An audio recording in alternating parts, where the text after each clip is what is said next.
नमस्कार, news one India में आपका स्वागत है। आपके साथ मैं धर्मराज सिंह। बुलेटिन में सबसे पहले बात करेंगे लखनऊ की, जहां पर काकोरी में गिरफ्तार दोनों आतंकियों को आज कोर्ट में पेश किया गया। भारी सुरक्षा व्यवस्था के बीच दोनों आतंकियों की आज कोर्ट में पेशी हुई है। कोर्ट में एटीएस ने इन दोनों आतंकियों की रिमांड मांगी है और रिमांड को लेकर कोर्ट जल्द ही फैसला दे सकता है और उम्मीद की जा रही है कि एटीएस को इस मामले पर रिमांड मिल जाएगा। हालांकि इस मामले में एटीएस कितने दिन की रिमांड मांगेगी यह अभी तक कंफर्म नहीं हो पाया है और सबसे बड़ी बात यह आप मानकर चल सकते हैं कम से कम सप्ताह से 10 दिन तक की रिमांड एटीएस जरूर यहां पर डिमांड करेगी और देखना यह होगा कि कोर्ट रिमांड कितने दिनों की देती है।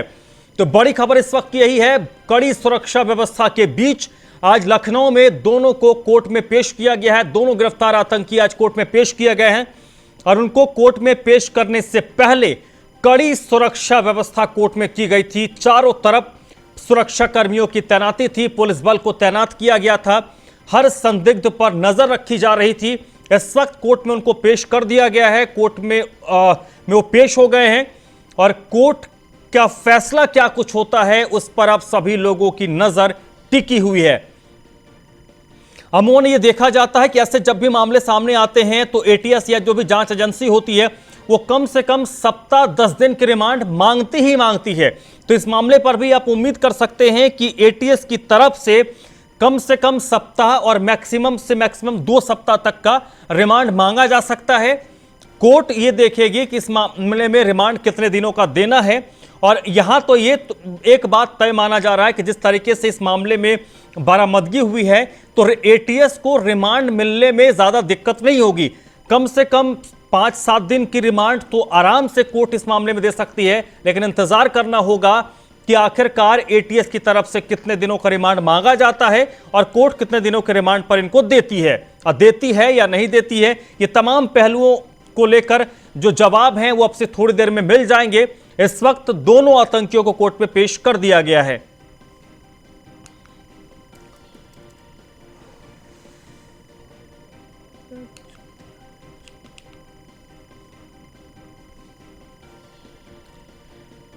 तो कल लखनऊ में यह बड़ी कार्रवाई हुई है। एक बड़े आतंकी मॉड्यूल का पर्दाफाश यूपी एटीएस ने किया है और इस कार्रवाई के दौरान 2 आतंकियों को पकड़ा गया जिनको आज कोर्ट में पेश किया गया है और जो जानकारी अब तक मिल रही है उसके मुताबिक आधा दर्जन के करीब जो इनके साथी हैं वो कार्रवाई शुरू होने से पहले फरार हो गए हैं और उन दोनों की गिरफ्तारी के लिए, उन तमाम लोगों की गिरफ्तारी को लेकर उत्तर प्रदेश के अलग अलग जगहों पर एटीएस और यूपी पुलिस की तरफ से दबिश दी जा रही है। छापेमारी लगातार जारी है।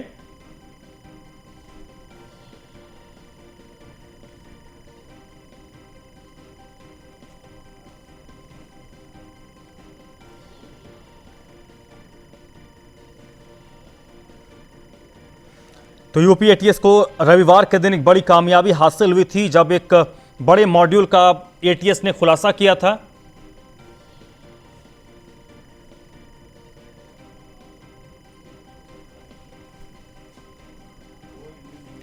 तो इस वक्त की बड़ी खबर यही है कि इन दोनों आतंकियों को कोर्ट में पेश कर दिया गया है और कोर्ट में पेश करने के बाद एटीएस की तरफ से रिमांड की मांग होगी, ये पहले से ही पता है, लेकिन कितने दिनों का रिमांड मांगा जाएगा, रिमांड अवधि कितने दिनों की होगी, उस पर अभी भी संशय बरकरार है। इस वक्त मेरे साथ हाईकोर्ट के बाहर मौजूद हैं नीलेश, हमारे संवाददाता, जिस पर बेहतर तरीके से जानकारी देंगे। नीलेश, कितने बजे इन दोनों को लेकर एटीएस की टीम पहुंची है और अभी क्या वहां पर चल रहा है?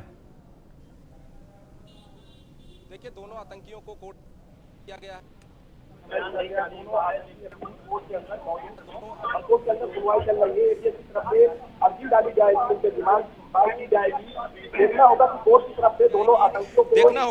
तरफ से दोनों आतंकियों को कितने दिन का जो पुलिस रिमांड है वो दिया जाएगा। फिलहाल कोर्ट के बाहर की तस्वीरें सीधा अपने हम दर्शकों तक पहुंचा रहे हैं कि देख सकते हैं कि भारी संख्या में यहाँ पर पीएससी के जवान तैनात हैं। गेट के अंदर की बात करें तो गेट के अंदर तमाम जो अधिकारी हैं वो मौजूद है। उसके अलावा 2 दर्जन से ज्यादा जो एटीएस के कमांडो हैं उनको एक बस के अंदर दोनों आतंकियों को लाया गया था। एटीएस के कमांडो की निगरानी में दोनों कोर्ट के अंदर मौजूद हैं। तो कहीं ना कहीं ये कहा जा सकता है कि भारी सुरक्षा व्यवस्था के बीच में दोनों आतंकियों को कोर्ट में पेश किया गया है। दोनों आतंकियों के घरों में कल अगर हम बात करें तो करीब 6 घंटे से ज्यादा का जो सर्चिंग ऑपरेशन था वो एटीएस के कमांडो की तरफ से चलाया गया था। फिलहाल ये कोर्ट के बाहर की सीधा तस्वीरें आपको दिखा रहे हैं कि देखिए पुलिस बल को अलर्ट किया गया है। शायद अब से कुछ देर के बाद, इस वक्त की जो बड़ी खबर है वो अपने दर्शकों तक पहुंचाना चाहूंगा कि अब से कुछ देर के बाद जो आतंकी है वो कोर्ट से बाहर निकलेंगे। देखिए पुलिस बल को पूरी तरीके से अलर्ट कर दिया गया है। अपने सहयोगी से कहूंगा कि वो तस्वीरें दिखाएं कि कोर्ट के बाहर की क्या तस्वीरें हैं। तो लगातार जो 40 मिनट से ज्यादा का समय गुजर गया है, दोनों आतंकी कोर्ट के अंदर मौजूद हैं। तो तस्वीरें हैं, देखिए पुलिस बल को अलर्ट कर दिया गया है पूरी तरीके से। और जो भी गेट के बाहर जो पुलिसकर्मी वो पूरी तरीके से दोनों आतंकियों को कोर्ट से बाहर निकाला जाएगा। तो आपने कि वो सहयोगी समीर वो तस्वीरें दिखाएं कोर्ट के अंदर से। देखिए कुछ वकील भी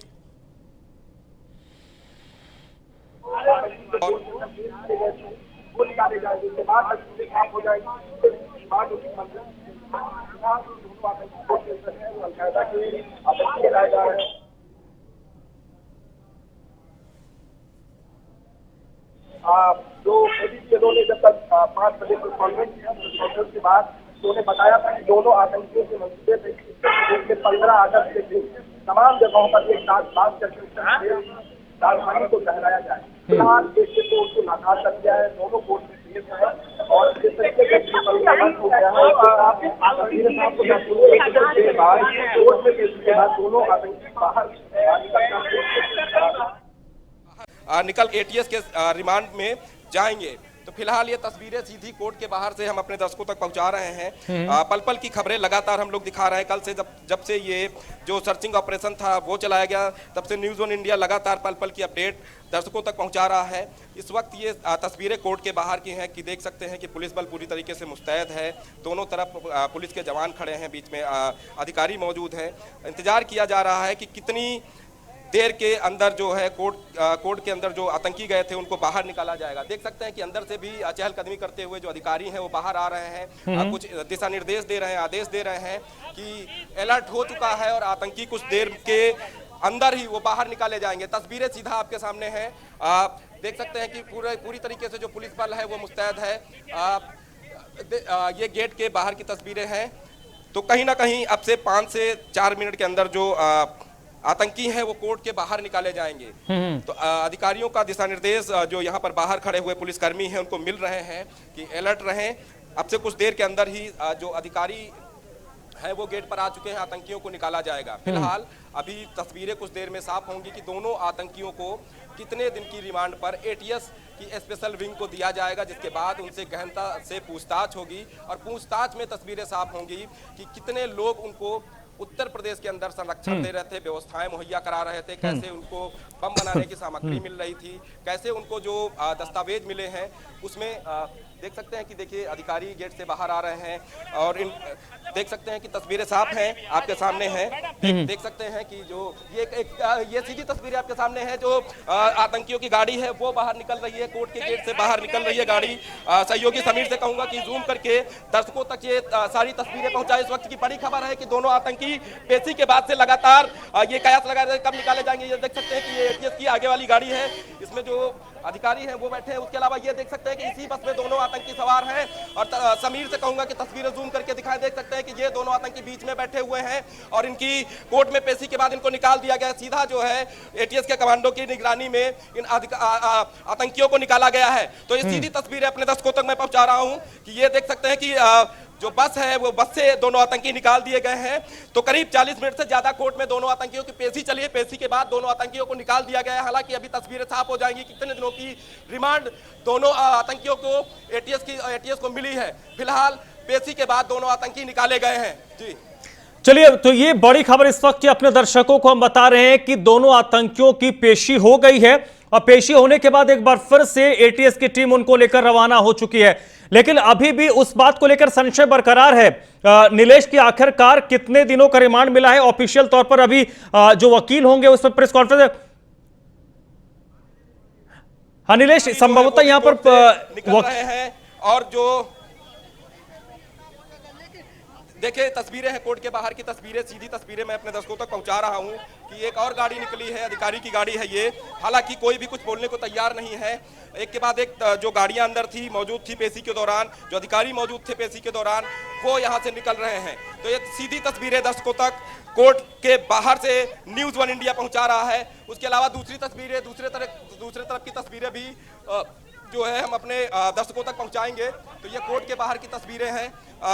यहाँ पर कुछ वकील भी मौजूद हैं, इनसे भी बात करते हैं कि क्या पेशी के दौरान अंदर हुआ, क्योंकि ये तमाम जो लोग थे वो पेशी के दौरान कोर्ट के अंदर मौजूद थे। देख सकते हैं कि ये कोर्ट के बाहर की सीधी तस्वीरें हम अपने दर्शकों तक पहुंचा रहे हैं। और लगातार यहाँ पर भारी सुरक्षा व्यवस्था की गई थी। हालांकि दोनों आतंकियों को पेशी करा के निकाल दिया गया। कितने दिन की रिमांड मिली है ये अभी कुछ देर में साफ हो जाएगा। चलिए, तो नीलेश, अभी तक क्या कोई वकीलों का मूवमेंट वहां पर दिख रहा है? क्योंकि अमूमन ऐसी जब घटनाएं होती हैं तो वकील बाहर आते हैं और वकील की तरफ से पूरा ब्रीफ किया जाता है। तो क्या कोई वकील, सरकारी वकील अभी वहां नजर नहीं आ रहा? देखिए सरकारी वकील तो अभी यहाँ नजर नहीं आ रहा, लेकिन कुछ जो वकील हैं वो यहाँ पर खड़े हैं। तस्वीरें आपको दिखाऊंगा कि ये देख सकते हैं कि वकील गेट के बाहर मौजूद हैं। हालांकि ये कहा जा रहा है कि जो सरकारी वकील हैं, सरकार का पक्ष रख रहे थे, वो अब से कुछ देर में बाहर आ सकते हैं। वो ब्रीफ करेंगे मीडिया को कि क्या अंदर सुनवाई हुई, कितने दिनों की रिमांड मिली है। तो ये तमाम तस्वीरें कोर्ट के बाहर की हैं। देख सकते हैं कि यहाँ पर पुलिस है, वकील है, मीडिया के लोग हैं। बाकी किसी को अभी आने की यहाँ पर अनुमति नहीं दी गई थी, क्योंकि ये राष्ट्रीय सुरक्षा से जुड़ा हुआ मुद्दा था। दोनों आतंकियों को कोर्ट में पेश कराना था। पेश कराने के बाद एटीएस के कमांडो की निगरानी में दोनों आतंकियों को भेजा गया है।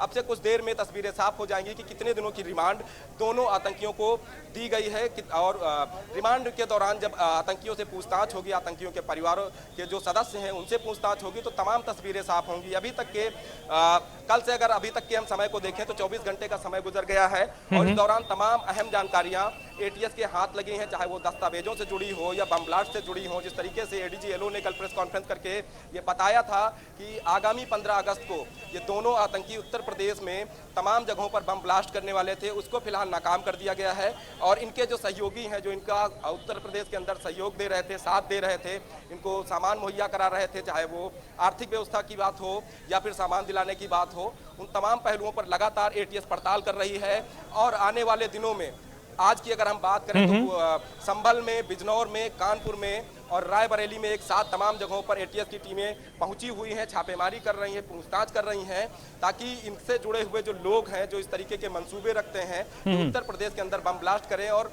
जो स्लीपर सेल के रूप में अलकायदा के लिए काम कर रहे हैं, तो तमाम जगहों पर पड़ताल जारी है निरंतर। आने वाले 24 नीलेश, अगर हम पूरे टाइमिंग को देखें तो नीलेश, अगर पूरे टाइमिंग को देखें तो जब से इनकी एंट्री हुई और जब से एग्जिट हुए तकरीबन 40 मिनट तक के कोर्ट परिसर में थे।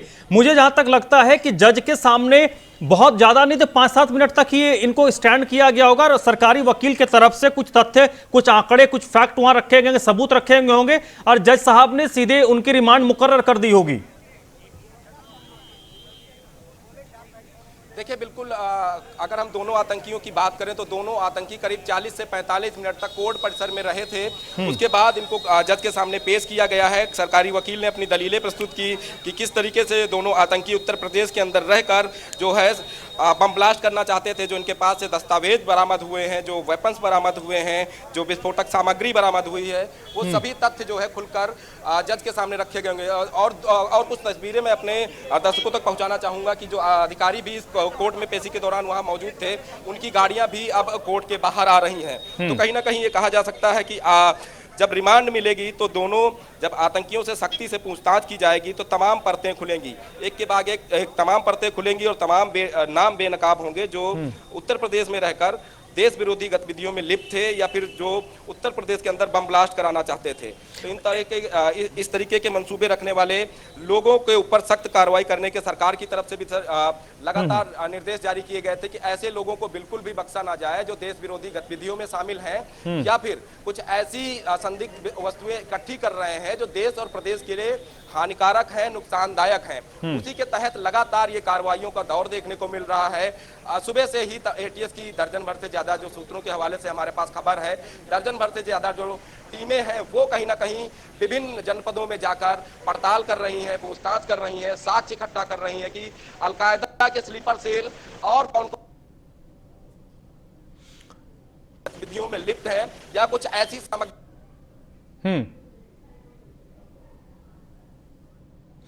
तो बड़ी खबर इस वक्त की एडीजी 3 के कोर्ट में दोनों आतंकियों को पेश किया गया और आतंकियों को वापस रवाना कर दिया गया है। कड़ी सुरक्षा के बीच आतंकियों को जेल भेजा गया है।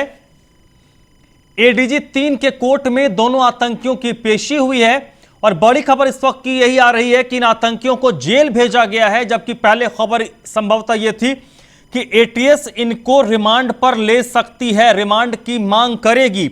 अगर इनको जेल भेजा गया है इसका मतलब है कि इनको रिमांड नहीं, एटीएस की तरफ से जो रिमांड की मांग की गई होगी वो रिमांड नहीं मिली है।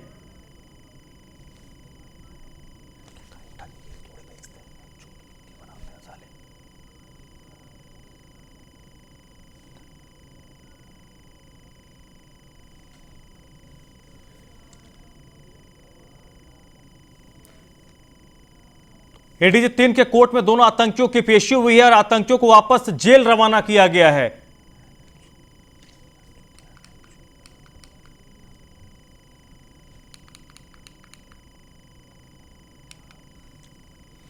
उत्तर प्रदेश के अलग अलग शहरों में एटीएस की छापेमारी लगातार जारी है। लखनऊ में आतंकी साजिश के मामले में बड़ा खुलासा हुआ है। एटीएस को आतंकियों के पास से कई शहरों के नक्शे मिले हैं।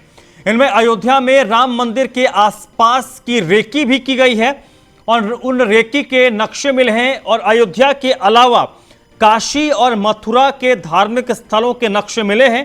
नक्शे में अलग अलग पॉइंट्स को चिन्हित किया गया है और सबसे बड़ी बात, टेलीग्राम और व्हाट्सएप के जरिए ये कन्वर्सेशन करते थे, टेलीग्राम और व्हाट्सएप के जरिए ये चैट करते थे और ये चैट एटीएस के हाथ लगी है और इसी के आधार पर कहा जा सकता है कि ये लोग पाकिस्तान से जो हैंडलर था उसके संपर्क में थे और देश को दहलाने की साजिश रची। मुख्यमंत्री योगी आदित्यनाथ के TTT के फॉर्मूले ने देश में एक मिसाल पेश की है। प्रदेश में कोरोना को पूरी तरीके से कंट्रोल कर लिया गया है और इस वक्त कोरोना के जो केसेस हैं वो काफी कम हो गए हैं। पिछले 24 घंटों की अगर बात करें तो उत्तर प्रदेश में सिर्फ 96 नए कोविड के केस आए हैं। यूपी के सिर्फ 2 जिलों में डबल डिजिटल के केस बचे हैं, डबल डिजिट में सिर्फ केस बचे हैं। ऐसे यूपी में सिर्फ 2 जिले हैं। 42 जिलों की अगर बात करें आउट ऑफ 75, 75 जिलों में 42 जिले ऐसे हैं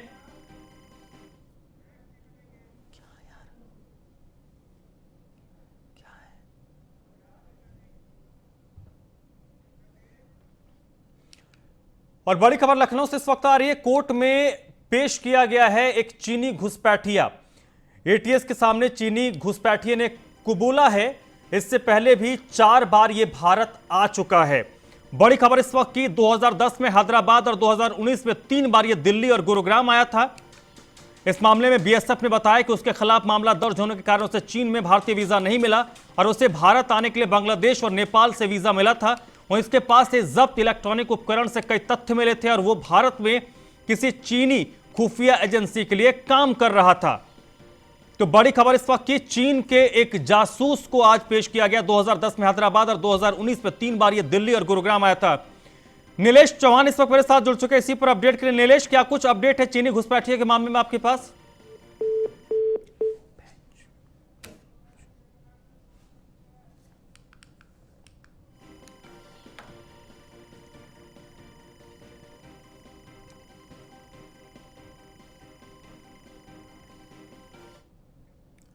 मंदसौर से इस वक्त बड़ी खबर आ रही है। बीजेपी के सांसद सुधीर गुप्ता ने एक विवादित बयान दिया है।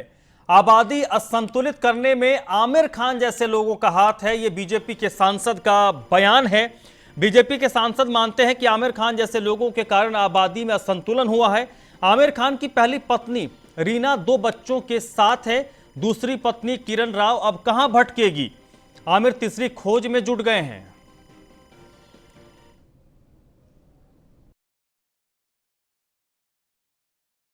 अब पहली पत्नी रीना दत्ता अपने 2 बच्चों के साथ, दूसरी पत्नी किरण राव अपने बच्चे के साथ, कहां भटकेगी उसकी चिंता नहीं, लेकिन दादा आमिर तीसरी खोज में जुड़ गए। ये भारत का संदेश है दुनिया को और ये हीरो है। ये जो दुनिया कहती थी कि ये अंडा बेचने के अलावा ज्यादा कुछ अकल है नहीं, इतना ही करे तो।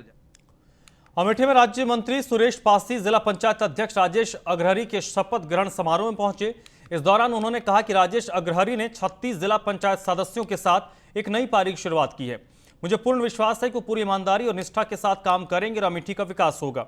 आपको बता दें कि गौरीगंज के नवोदय विद्यालय में आयोजित शपथ ग्रहण समारोह कार्यक्रम संपन्न होने के बाद जिला पंचायत अध्यक्ष राजेश अग्रहरी ने भी मीडिया से बातचीत की। इस दौरान उन्होंने कहा कि हमारी प्राथमिकता है कि अमेठी भ्रष्टाचार मुक्त हो जाए और सरकार द्वारा खर्च किए गए एक एक पैसे का हिसाब जनता को दिया जाए। इस शपथ ग्रहण समारोह कार्यक्रम में विधायक और जिलाधिकारी समेत पुलिस बल मौजूद था।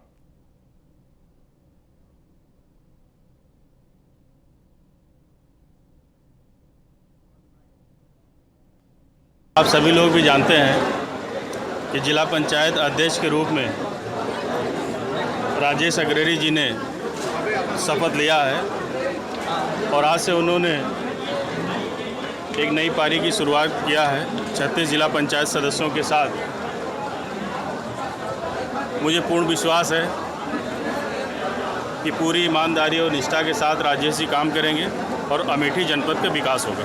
आप सभी हमारी प्राथमिकता है अमेठी जिला पंचायत में कटमनी पूरी तरह बंद हो जाए, भ्रष्टाचार मुक्त हो जाए और सरकार द्वारा खर्च किया गया धन का एक एक पैसा का हिसाब पूरे जनमानस को दिया जाए, पूरी तरह पारदर्शी विकास हो, यही हमारी कल्पना है। हमारी उत्तर प्रदेश में अलग अलग जिलों में आकाशीय बिजली से 31 लोगों की मौत हो गई है, जबकि कई लोगों को गंभीर रूप से झुलसने की भी खबर है। घायलों को अस्पताल में भर्ती करवाया गया है। वहीं राज्य से टीमें मृतकों की लिस्ट तैयार कर रही है। इस हादसे पर सूबे के मुखिया योगी आदित्यनाथ ने मृतक के परिजनों के प्रति संवेदना व्यक्त की है और अधिकारियों को घायल लोगों की समुचित चिकित्सा व्यवस्था किए जाने के निर्देश दिए हैं। हम आपको अलग अलग जिलों की तस्वीरें दिखा रहे हैं। ये तस्वीरें चित्रकूट, आगरा, कानपुर देहात, फिरोजाबाद, फर्रुखाबाद और प्रयागराज की है, जहां पर आकाशीय बिजली की चपेट में आने से कई लोगों की मृत्यु हो गई, जबकि कई लोग इसमें झुलस गए हैं।